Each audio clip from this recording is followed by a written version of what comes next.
Good morning. Welcome to Kneecast Smashville TV with your hosts, Brian and Marie. On today's show, our guest is Peter Weber from the Nashville Predators hockey team. And now live from the Kneecast studio in Nashville, Tennessee, your hosts, Brian and Marie. Hello and welcome everyone to Smashville TV. I'm your host Marie and I'm here with my co-host Brian. How are you doing today, Brian? Oh, I'm doing pretty fine today. I'm doing pretty good as well. Brian, have you ever been to a hockey game? No, I've never been to a hockey game before. I've been to a few hockey games, but I'm not really a sports person, so I never really got the grasp of hockey. But today we're going to learn all about it. Introducing our special guest, Pete Weber, who works with our Nashville Predators. How are you doing today, Pete? Doing outstanding, thank you. And I've got the butterflies starting already since the season begins tomorrow night. So, Pete, what exactly do you do for the Predators? I do the radio play-by-play, and I've been doing that since, let me see, our first broadcast was September 19th, 1998. So I'm beginning to get the hang of it right now. So you mentioned how the season's about to start. Who are you most excited to see play this season? Well, I want to see how the Predators team turns out. That's the thing. I want to see, this is a club that first half of last year, and of course, pandemic shortened and all that, but first half of last year was not good at all. And then the second half, it was like somebody flipped some sort of magical switch someplace, and they turned into a very strong team and ultimately made the playoffs, and then had a succession of overtime games against Carolina and got knocked out. So I want to see which is closest to what we have right now, the first half team last year or the second half team. Okay. So who are we playing against for our first game this season? We are going to play the team playing its second game in history. The Seattle Kraken opened their history last night with a 4-3 loss in Las Vegas to the Golden Knights. So there's a lot of unknowns about them. And they also, on top of all of that, had going into the game, I believe 5 players on the COVID list who got, some of whom got cleared during the day so that they could play last night. So if that isn't an object lesson that we're not through all of this yet, I can't think of what would be better. Speaking of COVID, how do you think that this season's going to be with COVID still being around? Some teams are not traveling their announcers. The Predators will be. We're going to at least start the year going every place and then see what difficulties there are. In the National Hockey League, you have the complicating factor of needing to cross at various times the Canadian border. And Canada and its various provinces, our states, have different regulations regarding all of that. So I think our phones are going to be jam-packed with clearance apps, and then we'll see how it all plays out. Do you know if they're going to let anyone in the stands? Predators games, yes. Almost a full house, if possible.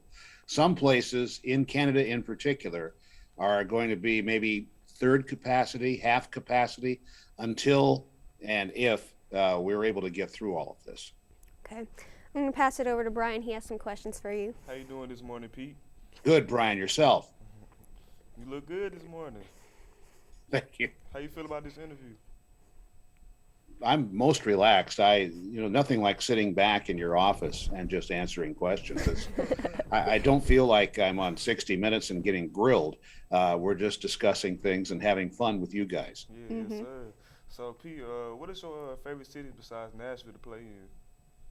Some of the favorites? I'm going to have to say I like, because I worked there years ago, but Los Angeles, Buffalo, Minnesota, places, and then Montreal, which is just an absolutely magical place. And as it turns out, that was the last place we broadcast before the pandemic hit in the spring of 2020. So going back there in a few months is going to be very intriguing for us. Okay, so when was the first game you got announced? Or first game that you First did game Yeah, in any sport, or in general. okay. I guess the first game I got to announce really was a total accident. I was a high school senior, wasn't able to play football because I had a pinched nerve in my neck. And so I got hired by the local newspaper in my hometown, Galesburg, Illinois, to take calls on the high school games back in the office. Ultimately, they sent me out, and I actually was covering a game featuring my own high school, Costa High School, playing at Deer Creek, Mackinac. I went there as a newspaper reporter, but after I crawled up into this very tiny press box, there were believe it or not, three radio broadcasts going on of this game. I was seated next to one of them, which was being performed by the guys who were the morning team on a local station in Galesburg. And morning team on a Friday night, they're tired. They require coffee to keep going. Mm-hmm. And then coffee also, to play on words, made them want to keep going, so they had to leave and go to the restroom facilities. And the play-by-play guy handed me the microphone and said, "Here, you take it for a few minutes." I had no idea that I was going to get handed a microphone at that point in time. But because I had been a big fan of play-by-play on radio for so long, I had certainly listened to enough people doing the games. And so I guess I acquitted myself okay there. So then I went on to Notre Dame and worked at the campus station there and built the career out of all of that. So it was a high school football game, Costa High School, Deer Creek, Mackinac, in the fall of 1968. Okay, Pete. Don't start doing the math. You'll realize how old I am. Okay, Pete. So, Pete, if you could announce for any other team or sport, who or what sport would it be? I grew up a diehard St. Louis Cardinals fan. So should a phone call come from the Cardinals or KMOX radio in St. Louis, I would certainly answer it and not screen the call and say, "I won't get back to you." I would listen. But I've had a great deal of fun here in Nashville the last 23 years. Yeah. Well, Pete, we have a little trivia game that we came up with. We have 4 trivia questions for you to test your knowledge. Okay. You have 10 seconds to answer each question, and we will tell you if you're right or wrong. If you would like to add any commentary, you may at the end. Okay, not when I'm answering the question. All right. So our announcer is going to be helping us out.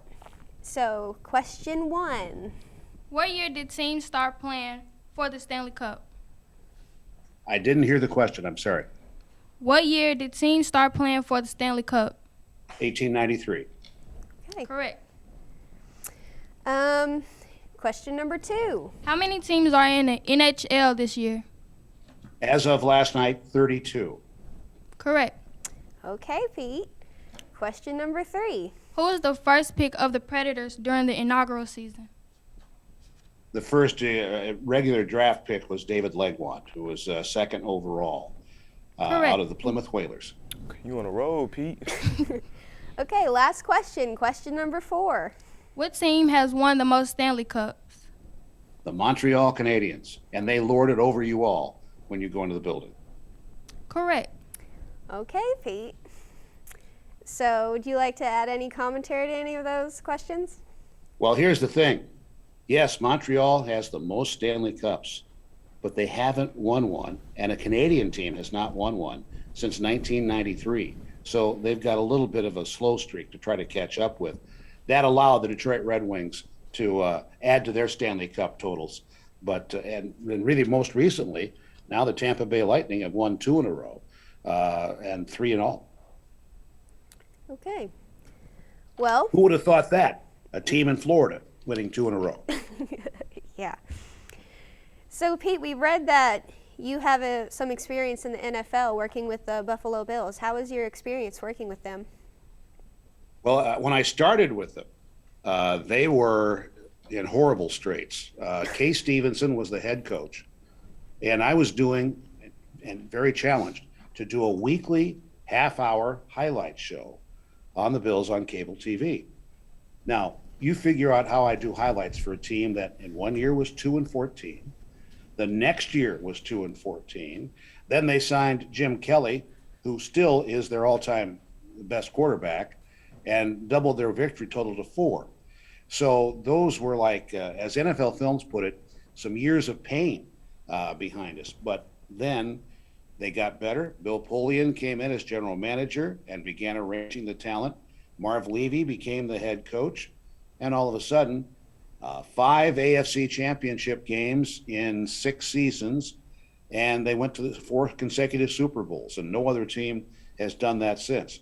And yes, I say go to 4 consecutive Super Bowls. They didn't win any of them, but those teams were absolutely incredible to watch.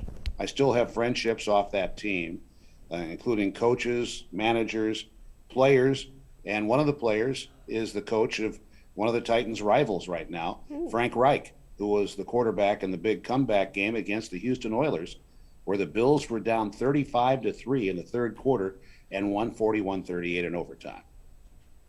Okay. So, back to you talking about the NFL. Why did you switch from the NFL to hockey? Actually, I wasn't switching so much as I was sports director of the radio station that held the Bills' rights. Oh. And and I had done hockey previously. So it was more like, what is going on this time of year? So the season would dictate what it is I would do. Now, since I've been in Nashville, I'm exclusively hockey. Would you ever go back to working with the NFL? You know, as an announcer, I like to be able to bounce back from a bad game. I hate to have to wait a whole week, as you do in the NFL. Okay, so back to the Predators. What is your favorite season that they have played? Well, it's going to have to be the year they went to the Cup final in 2017. And that was a team that wasn't supposed to do very much. You know, we all read these preseason publications. Mm-hmm. Maybe I shouldn't say publications. Now I should say blogs. But they were predicted to barely make the playoffs, and that's exactly what they did. They were the last team to make the playoff field that year. Mm-hmm. And then they ended up sweeping the number 1 overall Chicago Blackhawks in the first round, beating the St. Louis Blues in the next, knocking off the Anaheim Ducks in the conference final, and then playing the Pittsburgh Penguins for the Cup in 2017, losing in 6 games, or as coach Peter Laviolette at the time said, just finished about 68 minutes short. So out of all of the seasons, what do you think was the most exciting, the thing that has the most, the season that had the most like trouble or just excitement in general? Well, you know, that 2017 season had featured a road trip in late January, early February, which was nothing but trial. And I mean, there were difficulties aplenty, much of them revolving around the aspect of traveling to the game. So it was to Western Canada and then coming down to Minnesota. We got on the road, and all of a sudden, the electricity went out in the hotel in Edmonton. Uh-oh. So it was the day of the game, and I was on the 20th floor, the 21st floor, so there's no elevator. And the electricity goes out, also caused the water pumps to go out. Oh, so we didn't smell too good as we went to do that game. And then came back, when we got back to the hotel after the game, electricity had been restored. We flew out the next day for Minnesota. We got to Minnesota, and it's a chartered aircraft. So we get out and usually wait for our bags to come off the plane before jumping on the team bus. Guess what? There were no bags in the hold. Uh-oh. Our baggage somehow got sent to Regina, Saskatchewan. Oh, man. And so we didn't smell too well for another day there. That was, at least was not a game day. But the next day, when we went to the morning workout and came back to the hotel, our bags were there. So thank God for that. But living through all of that, I think, really brought the team together and helped them have that hot streak that resulted in them going to the Stanley Cup final. Mm-hmm. I'm going to turn it back to Brian. He has some more questions for you. Yeah, Pete. So, Pete, when did you, show any interests in sports? Boy, that's going to go way back. That's going back to my probably 3-4 years old. My dad was a football player who had gone to Notre Dame and then came back home, became an architect, and then coached my brother and me through many youth sports. So I guess it really goes back to my family background with all of that. And then when we had this nice radio on my nightstand, this Zenith radio, I'm sorry guys, but it was tube technology. So you had to wait for it to warm up. And tuning in all the sports that were available in the Midwest on the 50,000 watt stations. I'd listen to the St. Louis Cardinals on KMOX, the Chicago Cubs on WGN, the Chicago White Sox on WMAQ, the Chicago Blackhawks on WMAQ, the Detroit Red Wings, Lions, everybody from WJR in Detroit, from WCCO in Minneapolis, St. Paul. Listened to the Minnesota Twins, the Minnesota Vikings. I even listened to minor league baseball from Turnpike Stadium in Dallas-Fort Worth before they got the Texas Rangers on their big station, 50,000 watt station in Dallas. So I think it's safe to say I've always been interested in sports and interested in listening to them, which probably sort of set me on my career path. Okay, that sounds really good right there. So Pete, when did you show interest in hockey? Probably listening to the Chicago Blackhawks games in the early 1960s with a guy, Lloyd Pettit, who was an absolutely fantastic announcer. And Lloyd, as it turned out, I come to Nashville here in 1998, and Lloyd owns the Nashville Predators Farm Club, the Milwaukee Admirals. And then I got to spend time with Lloyd during training camps and get some of those great stories from him of those incredible Blackhawk teams that I followed very fervently. And that was a thrill for me. And I hope, in retrospect, that I didn't act like Chris Farley on Saturday Night Live with some of those crazy interviews that he did, like with Paul McCartney. Remember when you were in the Beatles? Oh, that was cool. So I think I avoided that. All right, Pete, so who was your athletic idol as a child? Easy. Stan Musial, St. Louis Cardinals outfielder, first baseman. He, an incredible human being. I got to go to his restaurant in St. Louis and meet him, and meet him several times thereafter. And he inadvertently contributed to my most difficult broadcast of all time. Before we started the season in January of 2013, we had a work stoppage, so that's why we were starting so late. There was no pandemic then. But I was told in my headset that Stan had just passed away. That made it very, very difficult to do the game that night. Sorry to hear that. I'm sorry to hear that, especially on a game where you were announcing. Yeah. Had to work entirely on instinct by that point in time, yes. Has he ever been to any of your games before he passed? Yes, when the Predators, or before that, the Buffalo Sabres, or before that, the Los Angeles Kings, when they were in St. Louis playing the Blues. Yes, absolutely. So Pete, were you athletic as a child? Athletically clumsy, I have to say. I did have a tryout with the Pittsburgh Pirates organization in summer of my senior year, and I had a chance to make, now let's keep in mind finances are much different now than they were then, but I could have made like $175 a month for 4 months playing minor league baseball. So I thought maybe college would be the better choice for me. Yeah. So back to the Predators, who was someone you liked a lot that was on the team that's no longer on the team? Well, my alter ego, not my son, not related, but Shea Weber, who was the team captain when traded away in the summer of 2016, because we bonded a lot, not just over the last name, but over a mutual love of baseball. And he is a guy I miss quite a bit, without any question. Other guys, Tom Fitzgerald, the first captain of the team. He's now the general manager of the New Jersey Devils. There are so many, and I try to keep in contact with quite a few of them.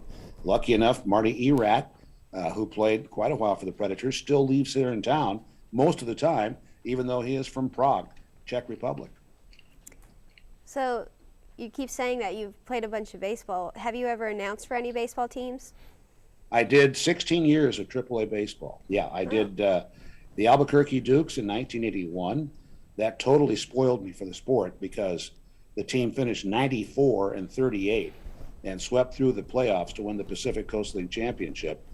Then a couple of years with the Rochester Red Wings, who were then a Baltimore Orioles farm club, and most of the time with the Buffalo Bisons. I was with them from 1983 through 1995 on an everyday basis, and then continued after I'd gone to the Buffalo Sabres to do their games on TV. Do you have any fun stories announcing baseball games? Well. There was a game, and it was even profiled on NPR's Only a Game. It was a playoff game in Denver, the Bisons and Denver Zephyrs, in September of 1991. It was a best of five series to win the league championship. Buffalo won the first two games at home, then went to Denver and got blown out in game three. It is game four, and another blowout develops. Bisons are trailing 9-1 or 9-0 going into the ninth inning and being no hit. Mile High Stadium in Denver never did feature a 9-inning no hitter. That top of the ninth inning took 32 minutes to play, and it ended with what should have been, and I emphasize should have been, the tying run called out at home by the umpire Scott Potter. So it took 32 minutes to play, and that was the most, at least the beginnings of what I thought should have been the most incredible comeback that I ever saw. And a game I can never, ever forget. And thanks to NPR and Only a Game for doing the piece on that a few years ago. So, what is your favorite team to watch when you're just sitting at home on your couch watching sports?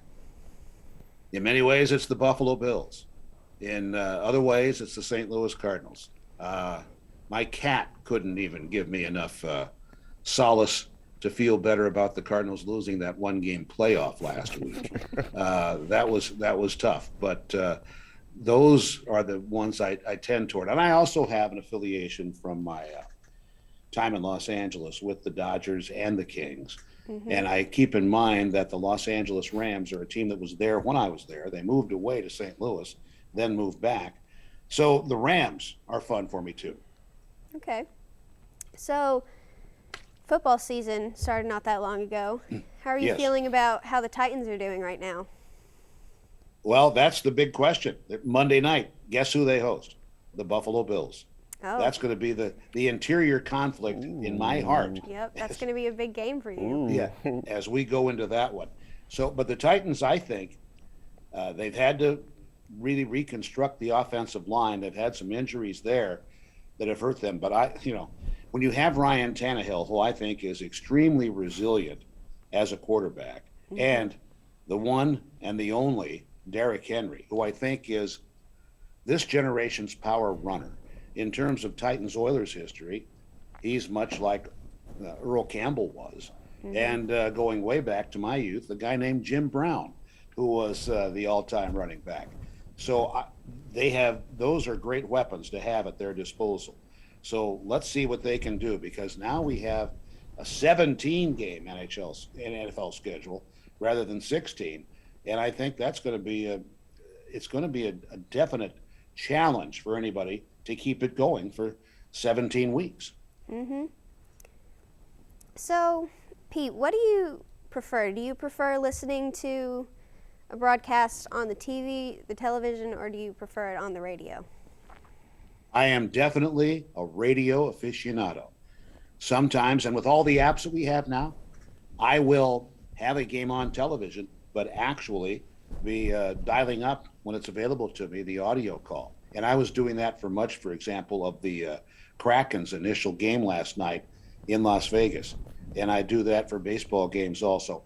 The only time I really don't do it with a great deal of regularity is when the delay is so pronounced mm-hmm. that it drives me a little bit crazy. So can you explain to us the difference between broadcasting on television, broadcasting the game on the radio? Certainly. On television, you are captive of what the director and producer put out on the video. You are mostly on television play-by-play, a captioning service.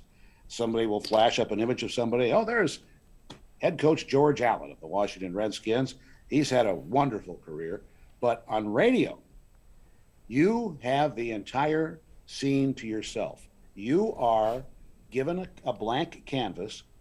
You're given all the paints, all the colors. You're given the brushes that you need. And it is your job to paint the picture. Describe, mm-hmm.